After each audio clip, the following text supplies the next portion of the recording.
Сәлеметсіздер ме, құрметті оқушылар?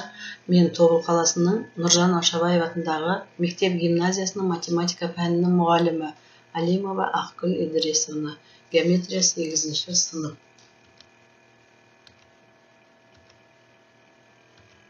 Сабақтың тақырыбы параллелограммның белгілері. Сабақтың мақсаты параллелограмм белгілерін тұжырымдайтын теоремаларды білу, дәлелдей білу. Параллелограмм дегеніміз не? Қарама-қарсы қабырғалары қос-қостан параллель болатын төртбұрыш параллелограмм деп аталады. АВ қабырғасы СД қабырғасына параллель, АД қабырғасы ВС қабырғасына параллель. Параллелограммның қасиеттері. Бірінші қасиеті: параллелограммның қарама-қарсы қабырғалары және бұрыштары тең. АВ қабырғасы СД қабырғасына тең, ВС қабырғасы АД қабырғасына тең. А бұрышы С бұрышына тең, В бұрышы Д бұрышына тең. Екінші қасиеті: параллелограммның диагоналдары қиылысу нүктесінде тең екі бөлікке бөлінеді. ДО ВО-ға тең, АО СО-ға тең. Параллелограммның белгілері. Бірінші: егер төртбұрыштың қарама-қарсы қабырғалары тең және параллель болса, онда ол параллелограмм болады. Екінші белгісі: егер төртбұрыштың қарама-қарсы бұрыштары тең болса, онда ол параллелограмм болады. Үшінші белгісі: егер төртбұрыштың диагоналдары қиылысу нүктесінде тең екіге бөлінсе, онда ол параллелограмм болады. Төртінші белгісі: егер төртбұрыштың бір қабырғасына іргелес бұрыштарының қосындысы 180 градусқа тең болса, онда ол параллелограмм болады. Енді оқушылар параллелограммның қасиеттері мен белгілерін қолдана отырып, мына тапсырманы орындаңыздар. Тапсырма: параллелограммның екі қабырғасының қосындысы 12 см, ал олардың қатынасы 3-дің 2-ге қатынасы. Параллелограммның қабырғаларын тап. Берілгені АВСД параллелограмм, АД-ның АВ-ға қатынасы 3-дің 2-ге қатынасы. АД мен АВ-ның қосындысы 12 см. Табу керек АВ, АД қабырғаларын. Шешуі: АД 3х-ға тең болса, АВ 2х-ға тең. Теңдеу құру арқылы есепті шешеміз. 3х плюс 2х тең болады 12. 5х тең болады 12. Х тең болады 2,4. АВ тең болады 2 көбейтілген 2,4 тең болады 4,8 см. АД тең болады 3 көбейтілген 2,4 тең болады 7,2 см. Жауабы 4,8 см, 7,2 см. Сәлеметсіздер ме, құрметті оқушылар? Мен Тобыл қаласының Нұржан Ашабаев атындағы мектеп гимназиясының математика пәнінің мұғалімі Алимова Ақгүл Идрисовна, геометрия 8-ші сынып. Сабақтың тақырыбы параллелограмм, ромб, тік төртбұрыш, шаршы, олардың қасиеттері мен белгілері. Сабақтың мақсаты параллелограмм, ромб, тік төртбұрыш, шаршы анықтамаларын білу және олардың қасиеттері мен белгілерін қорытып шығару. Тік төртбұрыш дегеніміз не? Барлық бұрыштары тік болатын параллелограмм тік төртбұрыш деп аталады. А бұрышы В бұрышына, В бұрышы С бұрышына, С бұрышы Д бұрышына өзара 90 градусқа тең. Тік төртбұрыштың қасиеттері. Бірінші: барлық бұрыштары өзара 90 градусқа тең. Екінші: қарама-қарсы қабырғалары өзара тең. АВ СД-ға, ВС АД-ға тең. Үшінші: диагоналдары қиылысу нүктесінде қақ бөлінеді. АО СО-ға, ВО ДО-ға тең. Төртінші қасиеті: тік төртбұрыштың диагоналдары тең. АС ВД-ға тең. Тік төртбұрыштың белгілері. Егер параллелограммның диагоналдары тең болса, онда ол параллелограмм тік төртбұрыш болады. АС ВД-ға тең.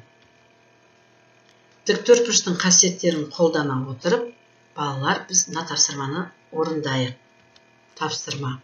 Берілгені суретте көріп отырғандай, АВСД тік төртбұрыш.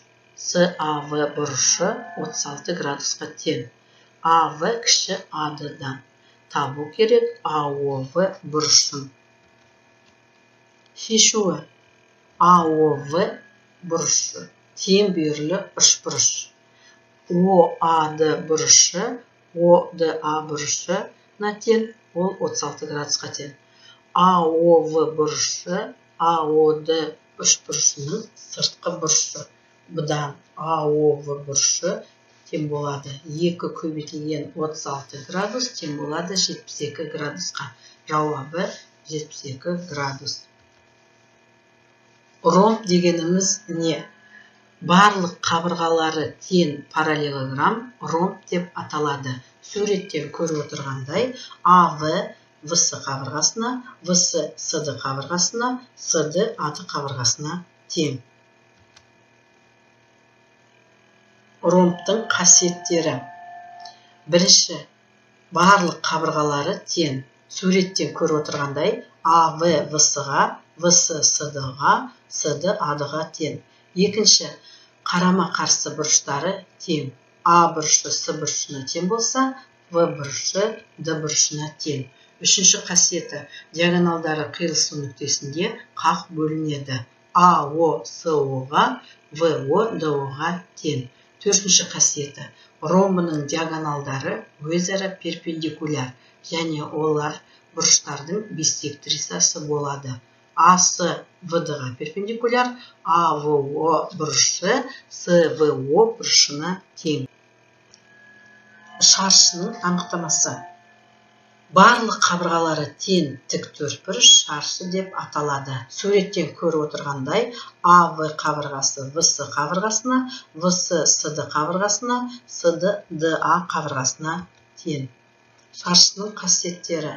Бірінші қасиеті, барлық қабырғалары тең. АВ ВС-ға, ВС СД-ға, СД ДА-ға тең.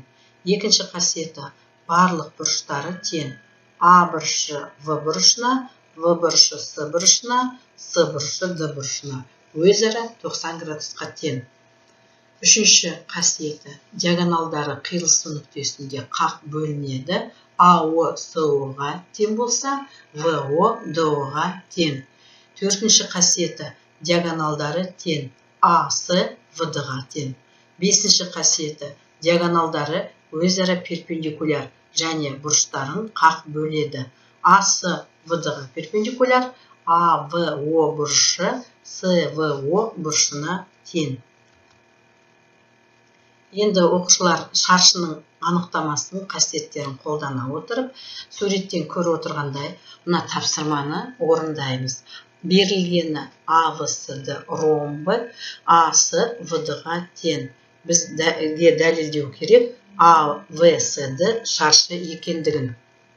Дәлелдеуі А бұрышы В бұрышына тең, олай болса 90 градусқа тең екенін дәлелдеу керек. АВСД ромб болғандықтан ВД АС-ға тең, ВО ОД-ға тең, ОА ОС-ға тең. Ал шарт бойынша АС мен ВД тең. Ендеше ВО АО-ға тең. Демек АОВ тең бүйірлі тік бұрышты үшбұрыш. Онда ВАО, АВО бұрыштары өзара 45 градусқа тең.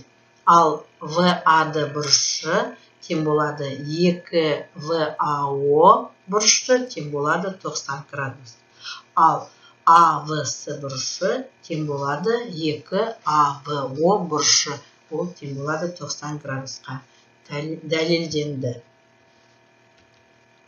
Енді, құрметті оқушылар, біз кері байланыс жасай отырып, бүгінгі өткен тақырыбымыз бойынша төртбұрыштың түрлерінің элементтерін салыстырып, сіздер кері байланыс жасаңыздар.